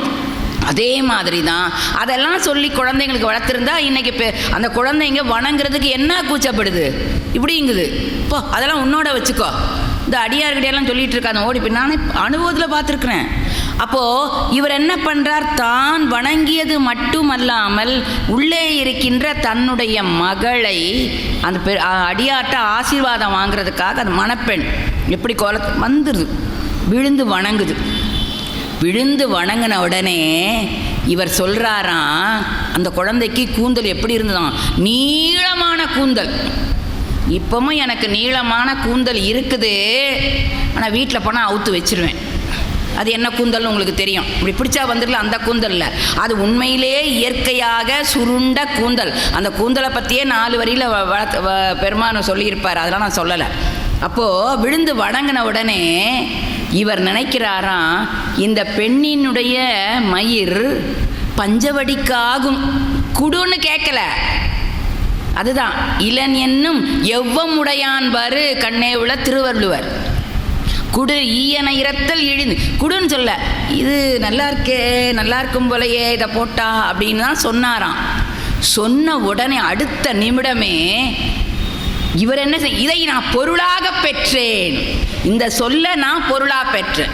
ஏன் பொருளாக பெற்றேன்னா, இது இங்கே இருக்கிற வரைக்கும் தான் நல்லா இருக்கும். நம்ம கீழே விழுந்துட்டு அதை நாம் என்ன செய்யணும், அதை கொண்டு போடுங்கிறோம். இது ஒரு முடிக்கு ஹேர் ஆயில் என்னென்னலாம் நீங்கள் யூடியூப்பில் பார்த்தீங்கன்னா ஏகப்பட்டது ஹேர் ஆயில் வந்து போட்டு போட்டு வளர்க்குறேன். அதே கீழே விழுந்துட்டுனா இழிவு பொருள், சிச்சி தூர போடு. அப்போது இழிவு பொருளான ஒன்றை அடியவர் கேட்டார். இந்த பொருளை பெறுவதற்கு நான் ஒன்றுமில்லை, அதான் நான் தவம் செய்தேன்னு சொல்லிட்டு உருவனாராம் வாழை உடனே வெட்டிட்டாராம். இந்த இடத்துல பாருங்க, அவள் மணமகளுக்கு இருக்கிறாள், ஒரே பெண், அதெல்லாம் அவர் நினைக்கல, அடியாருக்கு கொடுக்கணும்னு வெட்டின உடனே பெருமான் காட்சி தந்து அந்த பெண்ணோட திருமணத்தை அன்னைக்கே அவருக்கு முக்தி. அப்போ அங்கே போட்டாரா, பிழைக்கு முதல் பெண் கொடி பெற்றெடுத்தார், முக்தியில் சேர்ந்துட்டார். இப்போ மாப்பிள்ளை வந்து நிற்கிறார் அந்த வீட்டில். நாமளை அந்த மாப்பிள்ளை பையனாக தான் என்ன சொல்லுவான், ஏன்னா இது மங்களம், முண்டம் தரித்தது என்பது மங்களம் இல்லாத ஒரு செயல். மணமக தந்தை முக்தி சேர்ந்தது, அவர் என்ன சொல்கிறாராம், எல்லாரும் சொல்கிறாங்க இப்படி வந்தாங்க, ஒரு அடியவர் அறிந்து கொடுத்தார்கள் முக்தி. அதை கேட்டவுடனே அவர் சொன்னாராம், ஐயோ இந்த காட்சியை நான் காணவில்லையே. மணப்பையன் கேட்டிருப்பானா, மொட்டை அடிச்சிட்டாங்க, இந்த பொண்ணு எனக்கு வேண்டாம், வேற பொண்ணை பாரு. அதே நாளில் அதே நேரத்தில் இன்னொரு பொண்ணு சொல்லுவானா இல்லையா? அப்போ அந்த அடியாருடைய நிலை எப்படி இருந்திருக்காங்க பாருங்க.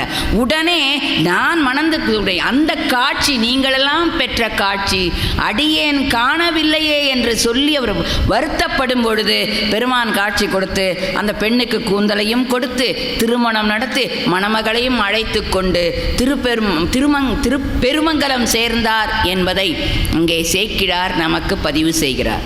அங்கே சொல்லும்போது சேக்கிழார் முடிக்கும்போது என்ன சொல்லுவார், ஒரு மகள் கூந்தல் தன்னை வதுவை நாள் ஒருவருக்கு ஈந்து பெருமையால் அந்த பதவி அடைந்த அவருடைய பெருமையை நம்மால் அளக்க முடியாது.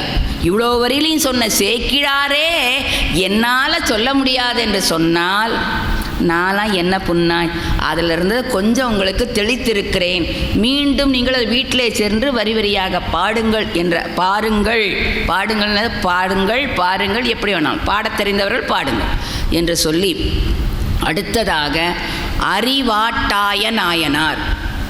இந்த பேர் உங்களுக்கு தமிழ் இலக்கணம் படித்திருந்தால் ரொம்ப ஈஸியாக இருக்கும். என்னம்மா நீங்கள் இலக்கணம்லாம் நடத்த போகிறீங்கன்னா காந்தி சொல்லிடுவாங்க, இலக்கணத்தெல்லாம் காலேஜோடு நிப்பாட்டிக்க எல்லோரும் ஒழிஞ்சு போயிடுவாங்கன்னு. அப்படி இல்லை, வேறு ஒன்றும் இல்லை இலக்கணம். அது என்ன, அறிவாள் தாயன்.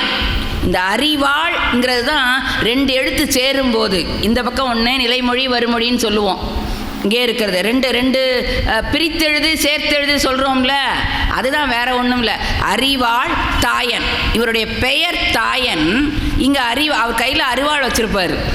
அதனால் ரெண்டும் சேர்ந்து அதை அறிவாள் இல் என்பது இந்த இது புணரும்போது சேரும்போது டாவாக மாறிவிடும்.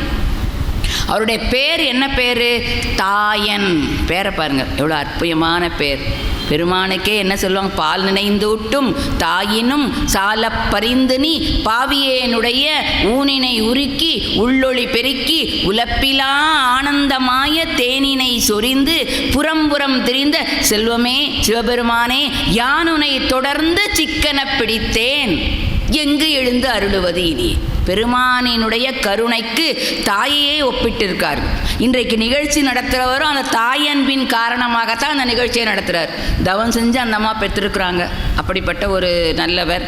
அதன் மூலமாக நமக்கு சேக்கிழார் சிந்திப்பதற்கு அடியேனுக்கு இல்லைன்னா அடியனுக்குலாம் என்ன, இந்த 7 நாளும் சேக்கிழாருடைய சிந்தனை தந்ததுக்கு அவர்களுக்கு நான் கோடானு கோடி நன்றி சொல்லி, ஏன் தாயன்பு சிறந்தது ஒரு சின்ன எடுத்துக்காட்டு உங்களுக்கு சொல்கிறேன்.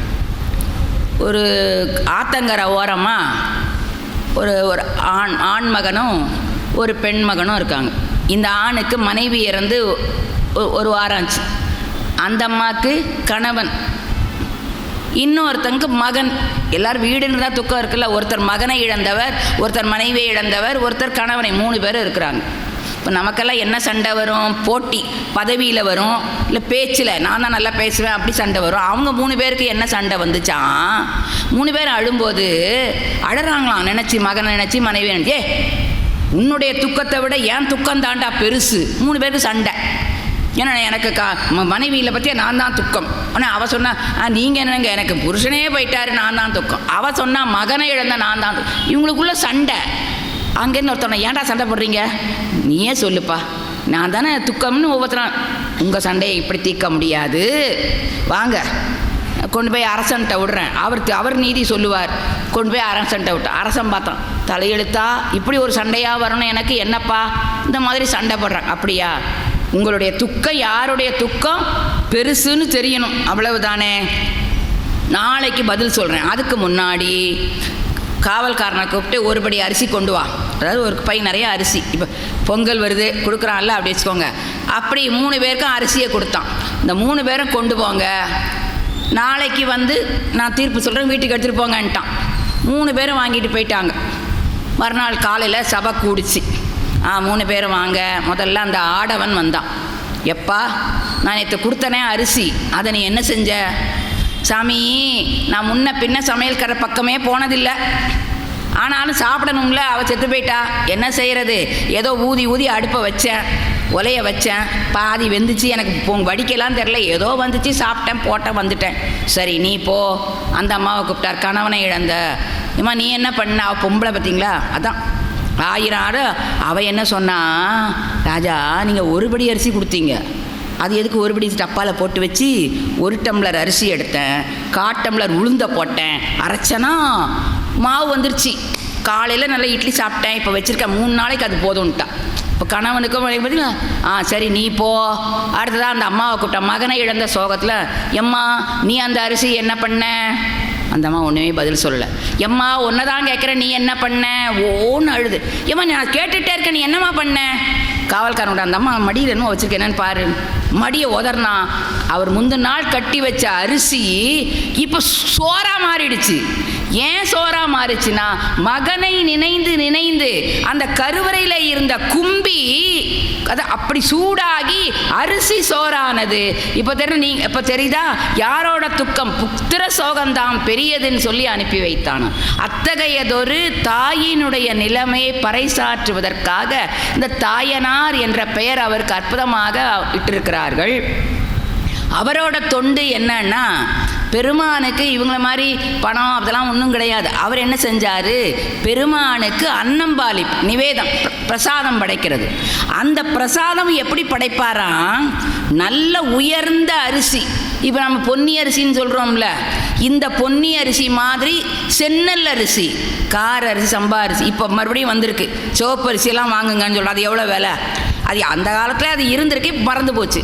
ஆனால் அந்த செந்நெல் அரிசி, மின்னு செஞ்சடை வேதியர்க்கு மண்ணு செந்நெல் அரிசியும் கீரையும் மாவடும், கீரை வைப்பாராம், மாவடு, இந்த 3 தினந்தோறும் அவருக்கு படைக்கிறார். செந்நெல் அரிசி கொண்டு வந்து தன்னுடைய நிலத்தில் பயிரிட்டிருப்பார். நாள்தோறும் இந்த செந்நெல் அரிசி சாப்பாடும் கீரையும் மாவடும் கொடுத்து படைச்சிக்கிட்டே வர்றாரு. என்னாச்சு, இவருடைய செல்வம் அவர் அறியாமலே போயிடும். அது இறைவன் செய்கிறது. செல்வம் மட்டும் வரும்போது என்ன செய்யும், எப்படி கொஞ்சம் கொஞ்சமாக சேர்ப்போம், போகும்போது அப்படியே போயிடும். அந்த செல்வம் அவர் அறியாமல் போனதற்கு அவர் சேக்கிழார் ஒரு உவமை சொல்கிறார். களிறு உண்ட விலங்கணி போல. அது என்ன களிறு உண்ட விலங்கணி போல அப்படின்னு சொன்னால், செல்வமெல்லாம் போனாலும் கூட இந்த நாம் அந்த பணக்கார இதில் இருந்தாலும் அந்த செல்வம் போயிடுச்சுங்கிறது மற்றவங்களுக்கு தெரியாமல் காமிச்சுக்கிடுவோம்.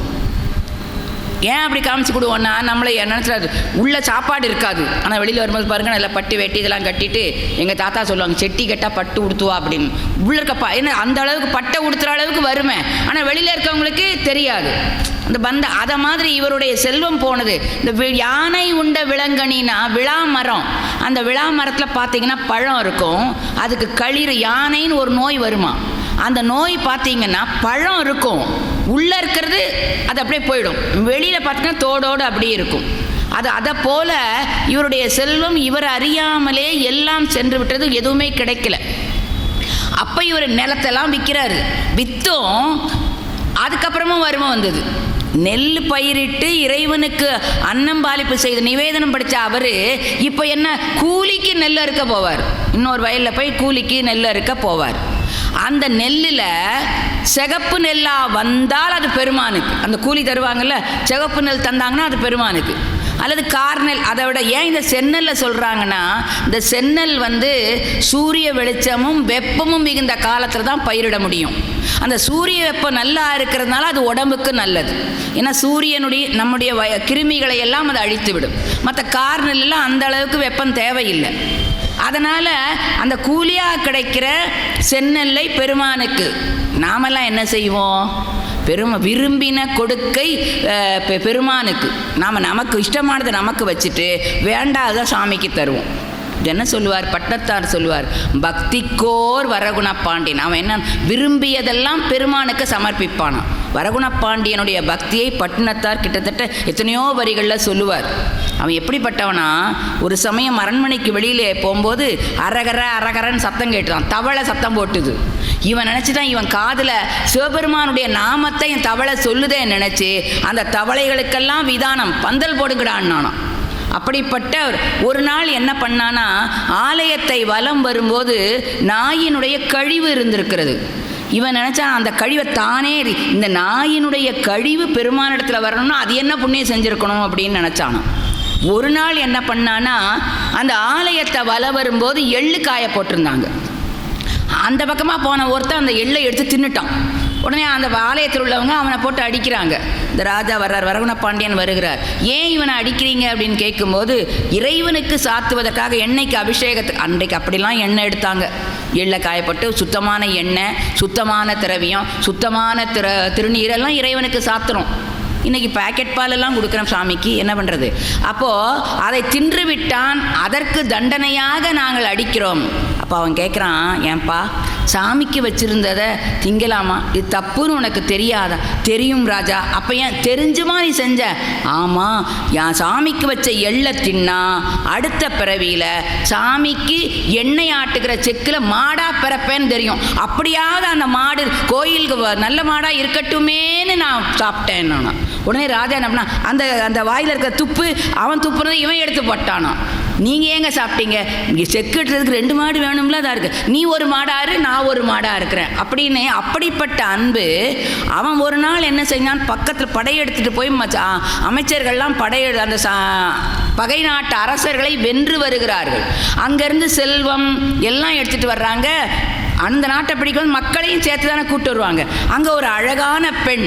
இந்த அமைச்சர் பார்க்குறாரு, இந்த பெண் நம்முடைய அரசருக்கு அரசியாக ரொம்ப அழகாக இருக்காளாம். அவளை கொண்டாந்து இவட்ட விட்டுட்டாங்க.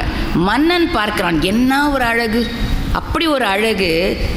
நமக்கு விரும்புகின்ற பொருளையெல்லாம் யாருக்கு தான் திருமணம் செய்யணும்னு நினைக்கல, விரும்பின கொடுக்கை பிறைவர்க்கு நினச்சி அவளை கொண்டு போய் இறைவன் பெருமானே நான் எதை விரும்பினாலும் உனக்கு கொடுப்பேன், இவளை நான் விரும்பினேன், இதை நீ வச்சுக்கோ அப்படின்னு சொல்லி கொடுத்தானா. அந்த கையை பிடிச்சி கூப்பிட்டு போனான்னா பெருமான் என்ன செய்கிறார், அவளைக்கு முக்தி கொடுக்க அந்த சிவலிங்கத்தோட கலந்துட்டு, ஆனால் கை மட்டும் நிற்குது. இந்த கை மட்டும் நிற்கின உடனே எல்லா உருவமும் அந்த சிவலிங்கத்துக்குள்ளே போயிடுது. அப்போ நின்ன உடனே இவன் நினைக்கிறான், ஐயோ பெருமானே அவளை நான் தொடாமல் கூப்பிட்டு வந்திருக்கணும், நான் தொட்டுட்டேன் பார்த்தீங்களா, அதனால தான் அந்த கையை நீங்கள் எடுத்துக்கலையான்னு சொல்லி தன்னை வெட்ட போகும்போது இறைவன் அவனுக்கு அருளை தந்ததாக நமக்கு பட்டினத்தார் பதிவு செய்கிறார். அப்படிப்பட்ட பக்திக்கோர் வரகுண பாண்டியன். அப்படி இந்த விரும்புகின்ற செந்நெல்லை கூலியாக பெற்று இறைவனுக்கு நிவேதனம் செய்வார். உடனே சாமி என்ன பண்ணார், ஓ நான் எல்லாத்தையும் செல்வெல்லாம் போனாலும் நீ கூலிக்கு போய் விற்கிறியான்னு சொல்லிட்டு ஒரு நாள் என்ன பண்ணார், கூலி தர்றவங்க நான் வயலெல்லாம் சென்னெல்லாம் விளைய வச்சுட்டார். இப்போ என்ன செய்வ, அப்பமும் அவர் சரி இப்போ எல்லாம் சென்னெல்லாம் இருக்குது, பாதி சாமிக்கு பாதி நமக்கு வச்சுக்கலாம்ல, வைக்கல, சென்னெல்லாம் இறைவனுக்குத்தான் நினச்சி அவ்வளோத்தையும் கொண்டு போய் என்ன பண்ணார், கொடுத்துட்டார் சாமிக்கே. அங்கே 2-3 நாளாக பட்னி சாப்பிடலை இவரும் இவர் மனைவியாரும். அன்றைக்கு என்ன பண்ணுறாங்க, இறைவனுக்கு நிவேதனம் பண்ணுவதற்காக சென்னல் அரிசி ஒரு கூடை நிறைய அரிசி, கீரை. இவருக்கு ரொம்ப நாளாக பட்னி. இந்த அம்மா அவருக்கு என்ன சாப்பாடு கொடுக்குறாங்களா, அரிசி சாதம் இல்லை, வெளியில் கீரை இருந்தது, அந்த கீரையை கொஞ்ச நாள் கொடுத்தாங்க. அந்த கீரை பறிச்சா எவ்வளோ நாள் வரும், அதுவும் போயிடுச்சு. அன்றைக்கு சாப்பாடாக தண்ணீரை கொடுக்கிறார்கள். கற்புடைய மனைவி நாமளாக இருந்தால், ஐயா உனக்கு புத்தி இருக்கா, அவளத்தையும் கொண்டு போய் கோயிலில் கொடுத்துட்டியா, நீ எல்லாம் ஒரு ஆளான்னு கேட்டிருப்போம். அந்த அம்மா அப்போது அந்த தண்ணீரை இவருக்கு அருந்தி விட்டு இறைவனுக்கு சமர்ப்பிப்பதற்காக கூட நிறைய செந்நெல், கீரை, மாவடு எல்லாம் ஏந்திக்கிட்டு இவர் முன்னால் வர்றாரு. அந்த அம்மா பின்னால் மண் பாத்திரத்தில் பசுவினுடைய பால், தயிர், நெய், கோசலம், கோமியம் பெருமானுக்கு ஆட்டுவதற்கு பசுவினுடைய அந்த 5 பஞ்ச கவ்யங்களையும் எடுத்துக்கிட்டு அந்த அம்மா பின்னால் வர்றாங்க. இவங்க போகிற காலம் வயலில் அறுவடையெல்லாம் முடிஞ்சு, நீங்கள் அறுவடையெல்லாம் முடிஞ்சு பார்த்தீங்கன்னா நிலத்தில் இப்படி பிளவாக இருக்கும் அந்த நெல்லெல்லாம் அரிஞ்சு. இவர் பசி மயக்கத்தில் இருக்கிறாரா, அந்த வெடிப்பில் ஏதோ கால் விட்டுட்டார், கீழே விழ போகிறாரு. அந்த அம்மா பிடிக்கிறாங்க, பிடிச்சாலும் முடியாமல் இவர் கீழே விழுந்துடுறாரு. கீழே விழுந்த உடனே தலையில் இருந்த கூட என்னாச்சு, கீழே சிந்திடுச்சு. சிந்தின உடனே இந்த பெருமானுக்கு இவர் இந்த நிவேதனம் படைக்கும்போது பெருமான மாவடு, உங்களுக்கு தெரியும் மாவடு நல்லா ஊற போட்டு வச்சுருப்போமா, அந்த மாவடை எடுத்து கடிக்கிற சத்தம் இவருக்கு தினந்தோறும் கேட்குமா. அப்போ பெருமானை ஒன்றிருக்கார் பார்த்தீங்களா. நாம் சொல்கிறோம் சாமி சாப்பிடுவாரா, இந்த குழந்தைங்கள்லாம் கேட்கும். ஒரு நாளைக்கு நான்லாம் சொல்லுவேன், சாமி சாப்பிட்டா அன்னையிலேருந்து நான் வைக்கவே மாட்டேனே, அதனால தான் சாமி இப்போ சாப்பிட்றதே இல்லை. அவருக்கு வச்சுட்டு எடுத்து இப்போ வச்சு இங்கே ஒரு நாளைக்கு பழம் எடுத்தாருன்னு வைங்க, அடுத்தாலும் நான் வைக்க மாட்டேனே.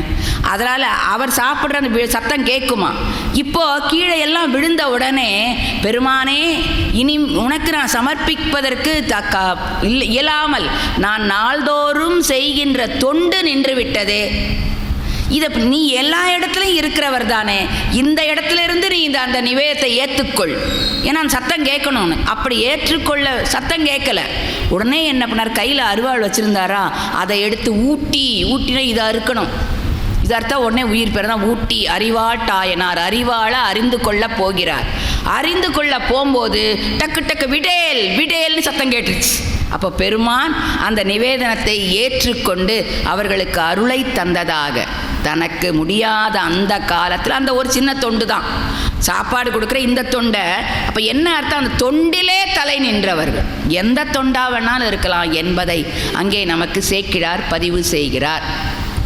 அடுத்ததாக மானக்கஞ்சார நாயனார், ஆனாய நாயனார். இந்த ஆனாய நாயனாரினுடைய வரலாறு, அதுவும் மழநாடு என்று சொல்லுவார்கள். பொதுவாக இலக்கணத்தில் பிரிச்சிருப்பாங்க 18 மொழி என்று. ஆனால் இலக்கணத்தில் செந்தமிழ் கொடுந்தமிழ் என்று தொல்காப்பியர் குறிப்பிடுவார். பாண்டிய நாடு தான் தமிழ்நாடு. அப்போ நாமெல்லாம் கொடுத்து வச்சவங்க, நல்ல தமிழ் பேசுகின்ற நாடு. ஔவையார் சொல்லுவார், பாண்டிய நாடு நல்ல தமிழ் உடைத்து. அப்போ மற்றதெல்லாம் கொடுந்தமிழ்னா கலந்து மிக்ஸ் ஆகி பேசுவாங்கன்னு அர்த்தம். சென்னை தமிழுக்கு இப்போ அது மாறி போய் சென்னை தமிழ், கோயம்புத்தூர் தமிழ், தூத்துக்குடி தமிழ், என்னென்னமோ தமிழ்லாம் வந்துடுச்சு. இப்போ இந்த நாடுகள் 12ம் சேர்ந்தது அந்த மழநாடு. அதில் ஒன்று திருமங்கலம் என்கின்ற நாடு. அந்த நாட்டிலே இவர் எந்த குலத்திலே அவதரிக்கிறார்? அவங்க 2 பேர் வேளாளர் குலம், இவர் ஆயர் குலம். இந்த தமிழன் நிலங்களை 4ஆக வகுத்தான். குறிஞ்சி, முல்லை, மருதம், நெய்தல் என்று. குறிஞ்சி மலையும் மலை சார்ந்தது, மருதம் வயலும் வயல் சார்ந்தது, முல்லை காடும் காடு சார்ந்தது, நெய்தல் கடலும் கடல் சார்ந்தது. இந்த முல்லையும் மருதத்தில் வாழ்கிறவங்களுக்கு எந்த கஷ்டமும் கிடையாது. கஷ்டம் கிடையாதுன்னா அவங்க வயலில் வேலை செஞ்சு அதை உழவாக பெறுவாங்க. முல்லை நிலத்தில் இருக்கவங்களுக்கு அவங்களுக்கு பசுக்களை ஓட்டி. ஆனால் இந்த குறிஞ்சி என்பது மலையில் வாழ்கிறவங்க, அவங்க கட்டாயம் வேடர்கள் விலங்குகளை கொன்று அப்போ அதை தான் சாப்பிட்டாகணும். கடலில் இருக்கிறவங்க மீனைத்தான் சாப்பிட்டேன்னா அவங்களுடைய வாழ்க்கை. அதனால தான் இந்த ஆயர்களை சொல்லுகின்ற பொழுது சிலப்பதிகாரத்திலே ஒன்று வரும்.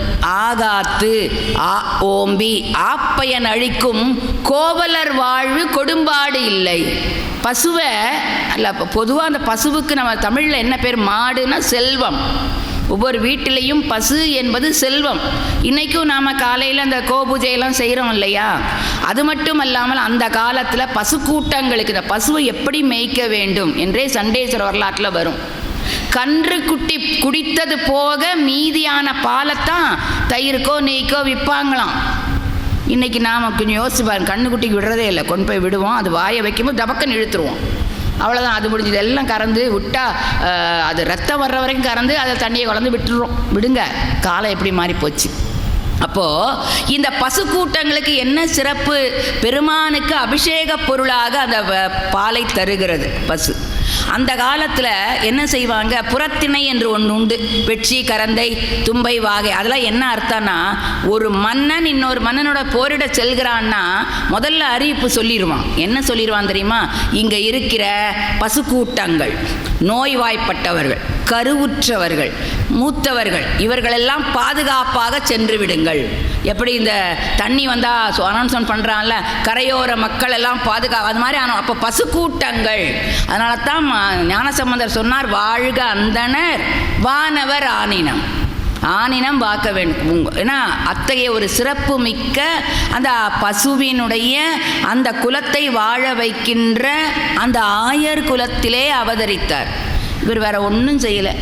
பசுவை கூட்டிகிட்டு போவார், புல் நிறைஞ்ச இடத்துல காட்டுவார், அழகாக அன்பு சொரிஞ்சு இந்த பசு கூட்டங்களை மேய்ச்சி.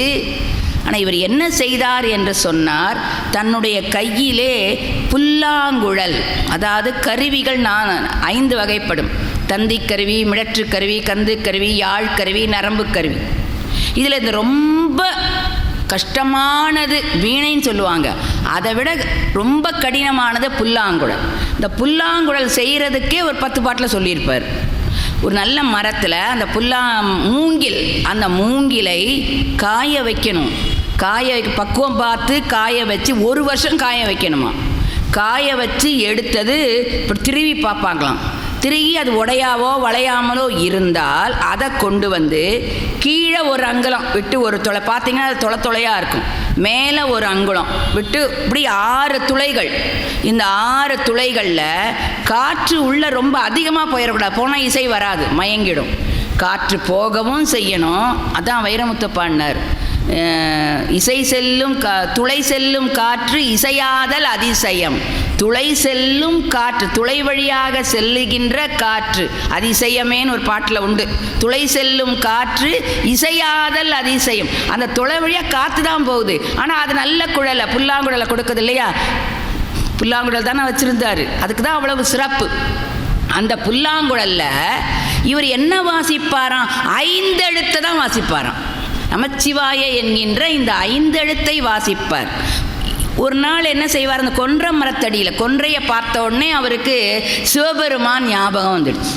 இதுதாங்க, இனிமேல் நம்ம அடியார் ஆயிட்டோம், சிவனடியார் ஆயிட்டோம் அப்படின்னு சொன்னால், ஆடு போச்சுன்னா ஆடானை, ஆடு வழிபட்டு அந்த இது ஞாபகம் வரணும்.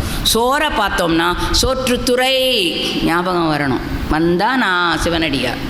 இல்லைன்னா உங்களுக்கு சில சொல்லுவாங்க, மேடை ஏறி பேசும்போது பேச்சு, கீழே இறங்கி போனால் சொன்னதெல்லாம் போச்சுன்னு அர்த்தம். இது ஞாபகம் வரணும். கொன்றை மலரை பார்த்தா அது பிரணவ பொருளே, பெருமானுக்கு உகந்ததேன்னு ஞாபகம் வரணும். அது மாதிரி இவர் கொன்றை மரத்தடியில் இருந்து கீழே நின்று புல்லாங்குழல் வாசிக்கிறாராம். இந்த புல்லாங்குழலினுடைய இசை 5 எழுத்தினுடைய, ஏன்னா 5 எழுத்துக்கு அத்தகையதொரு சிறப்பு.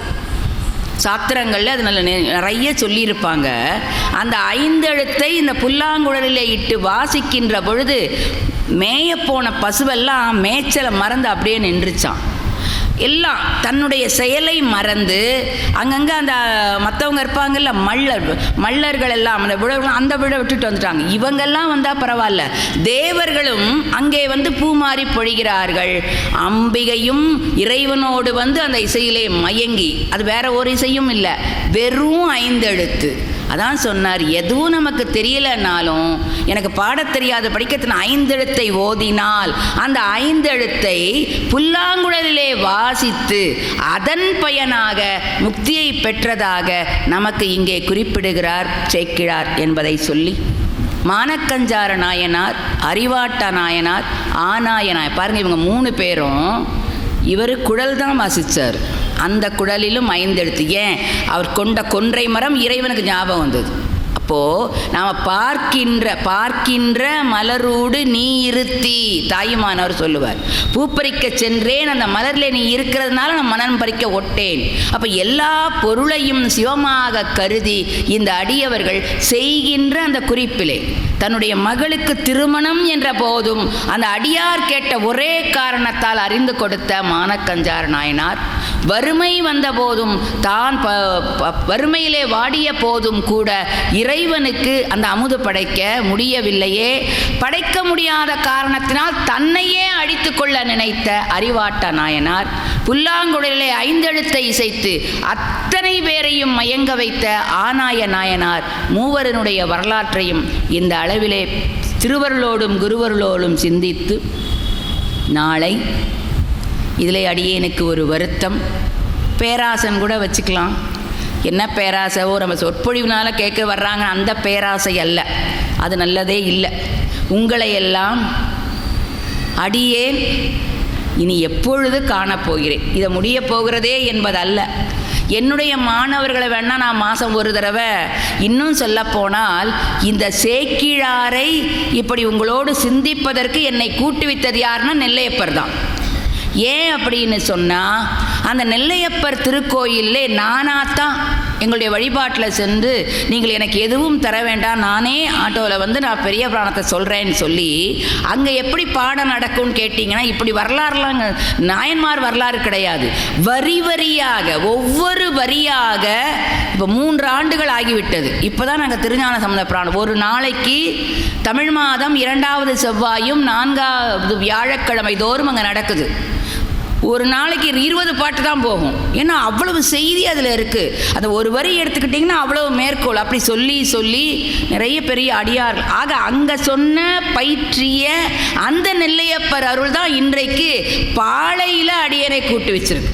இல்லை என்றால் உங்களை காண்பதற்கோ, உங்களுடைய அன்பை வச்சுருக்கீங்கள்ல, என் மேலே அன்பை சும்மா பேருக்காக சொல்லி வைங்களேன், அந்த அன்பை பெறுவதற்கோ அடியேன் இயலாமல் போய்விடும். அந்த அருளை கூட்டுவித்த பெருமானின் திருவருளுக்கும் குருவருளுக்கும் நன்றி சொல்லி, நாளைய தினம் 3 அடியார்களோடு பெருமானினுடைய திருவருளோடு நிறைவு செய்வோம் என்று சொல்லி வாய்ப்பளித்த நல்ல உள்ளங்களை பாராட்டி அமைகின்றேன். நன்றி, வணக்கம். உங்கள் இதயங்களின் எண்ணமாய், உங்கள் பதிவுகளின் வண்ணமாய் தாமிரா வெப் டிவி. உங்கள் பதிவு நிரந்தர பதிவு.